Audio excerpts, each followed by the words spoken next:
नमस्कार, माझं नाव महेश सोनयाचा आपला अक्षरशः पण माझा परिचय म्हणजे जवळपास 2020 मध्ये आला होता.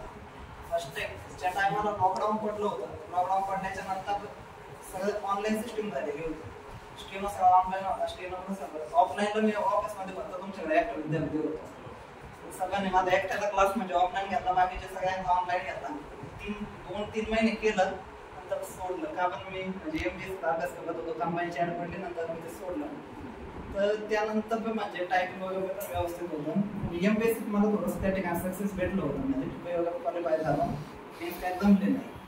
त्यानंतर कधी कधी असं या मुलांकडे बघून असं पस्तावा येतात की आपल्या गावात बाबा आपल्या स्टेनचं जे गायडन्स भेटतंय आपण नाही आता इकडं कुठं वळतो असं का आपण 10-20 हजार मुलांच्या कॉम्पिटिशन सोडून जवळपास 7 लाख कॉम्पिटिशन मध्ये पडलो.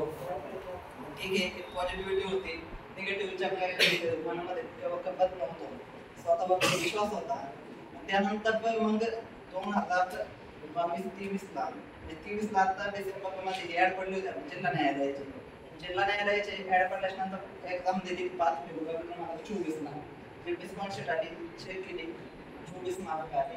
24 आले, शाश्वती होती की नाव आपलं येणार नाही. नाव येईल म्हटलं, कॉम्प्रोमायझेशन झालं. सगळ्यांचे मार्क कोणाचे 5 वाढले, कोणाचे 3 वाढले, कोणाचे 4 वाढले, माझे वाढले .31. त्याच्यानंतर बघितलं, ठीक आहे नाव आलंय, बघू आता. आत्मविश्वास एवढा होता की एखादी गोष्ट हातात घेतली की आपण कंप्लीट करू शकतो. सब टायपिंग इतकी केली, मला बघायला कुठे होते, महेश होते, सगळे होते. पाठ मी 3 ला उठायचो रॅपमध्ये आणि अभ्यास घेतले सगळे सोबतच होतो. पाठ 3 ला उठायचो, कधी कधी शिकवायला उठून मध्ये शिवाय द्यायचा ते होत नाही, त्यांनी तर खडखड करतो मध्ये येऊन. पण इतकी टायपिंग केली सर, माझ्या पॅसेज माझा आउट ऑफ बसला. म्हणजे मी सांगतो की जवळपास 5-6 मिनिटात माझा न्यायालयाचा मापाशीचा पॅसेज टाईप होऊन 2 वेळा चेक बंद झाला होता. आणि त्याच्यानंतर बाहेर बाहेरच्यानंतर मला वाटतं पॅसेज सगळ्यांना सोपा गेला. कित्येक मुलं म्हणायचे पॅसेज झाला, चेक करायला टाईम नाही भेटला, एक पण भेटला म्हणजे 2 चेक झाले. आयला म्हटलं मग आपण थोडं प्लस पॉईंट असू शकतो इथं. तर नंतर मार्क त्या ठिकाणी चांगले आले. मग इंग्लिशचं बघितलं, मग मला पेपर पाठवले आपला पाठवले ना. आम्ही त्या दिवशी गणेश पायमोट्याच्या ग्रुपमध्ये थांबलो होतो. तर मला तो काय म्हटला की आता म्हणे पॅसेज व्यवस्थित थांबला तो, उद्या तर म्हणे एकदम आत्मविश्वासाने आणि म्हणे काम होईल तुझं. भीती मला इंग्लिशची लॅबमध्ये इतकी टायपिंग केली, 50च्या खाली कधीच चुका आल्या नाही इंग्लिशच्या. चेक कापायला गणेश बोंगाने पाहिजे म्हणजे स्वरूप बंद ते नाही दिला ना, लगेच ती माझी चूक. गणेश बोंगाने कंटिन्यू म्हणजे त्याची भाषेत वेगळी होती बोलण्याची.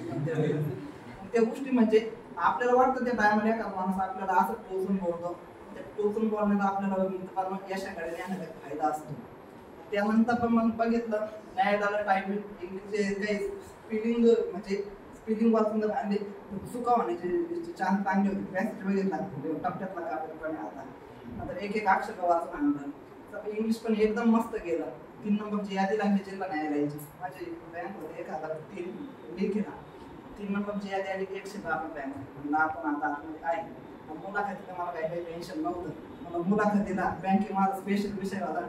1770 बँक स्थापन झाल्यापासून 2024 पर्यंत पुढं घालून म्हणलं स्पेशल विषय आपण ते पुढंच ते प्लस पॉईंट टाकला. आणि मुलाखत एकदम आत्मविश्वासाने व्यवस्थितपणे दिली.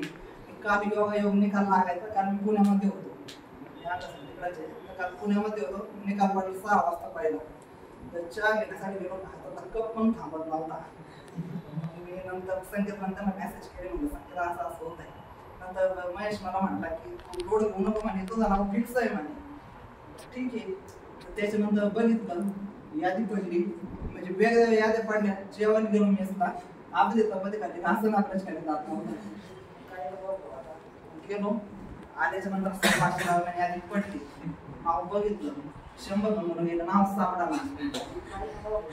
त्याच्यानंतर 110 गेले, 120 गेले. म्हटलं बाय पडलो आपण.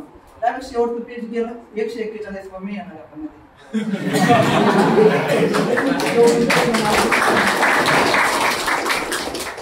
पहिलं नाव दिसलं, शेवट आलं काय पहिलं आलं काय काम झालं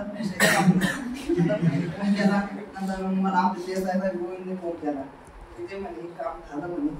ठीक आहे, खूप आनंद झाला. कारण सत्कार संध्याकाळी. आणि त्याच्यानंतर मग आई वडिलांना फोन केल्यानंतर कारण सफेद सांगायचं असं एक ग्रामीण भागामध्ये तुम्ही प्लॅटफॉर्म या ठिकाणी सोन्यामध्ये उपलब्ध करून दिला.